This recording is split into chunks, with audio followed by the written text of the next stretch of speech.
বাদশাহ হারুনুর রশিদের শাসনামলে বাহলুল নামে এক পাগল ছিল, যে অধিকাংশ সময় কবরস্থানে কাটাত। কবরস্থানে থাকা অবস্থায় একদিন বাদশাহ হারুনুর রশিদ তার পাশ দিয়ে যাচ্ছিলেন। বাদশাহ তাকে ডাক দিলেন, বাহলুল, ওহে পাগল, তোমার কি আর জ্ঞান ফিরবে না? বাহলুল বাদশার এ কথা শুনে নাচতে নাচতে গাছে ওপরে মুগ ডালে চড়লেন এবং সেখান থেকে ডাক দিল, হারুন, ওই পাগল, তোর কি কোনো দিন জ্ঞান ফিরবে না? বাদশাহ হারুনুর রশিদ গাছের নিচে এসে বাহলুলকে বললেন, আমি পাগল নাকি তুমি, যে সারাদিন কবরস্থানে বসে থাকে? বাহলুল বলল, আমিই বুদ্ধিমান। বাদশাহ জানতে চাইল, কিভাবে? বাহলুল রাজপ্রাসাদের দিকে ইঙ্গিত দিয়ে বললেন, আমি জানি এই রঙিলা দালান ক্ষণিকের আবাসস্থল এবং এটি কবরস্থানে স্থায়ী নিবাস।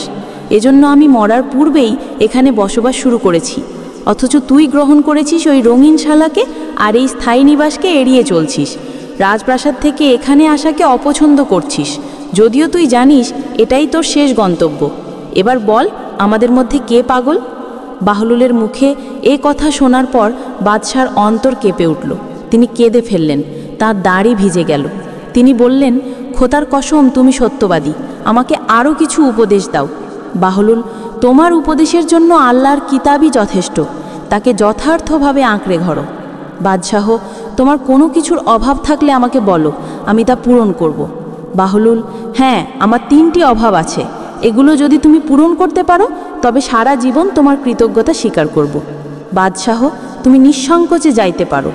বাহলুল, মরণের সময় হলে আমার আয়ু বৃদ্ধি করতে হবে। বাদশাহ, আমার পক্ষে সম্ভব নয়। বাহলুল, আমাকে মৃত্যুর ফেরেস্তার থেকে রক্ষা করতে হবে। বাদশাহ, আমার পক্ষে সম্ভব নয়। বাহলুল, আমাকে জান্নাতে স্থান করে দিতে হবে এবং জাহান্নাম থেকে আমাকে দূরে রাখতে হবে। বাদশাহ, আমার পক্ষে সম্ভব নয়। তবে জেনে রাখো, তুমি বাদশাহ নও, বরং তুমি অন্য কারো অধীনস্থ। অতএব তোমার কাছে আমার কোনো চাওয়া বা প্রার্থনা নেই।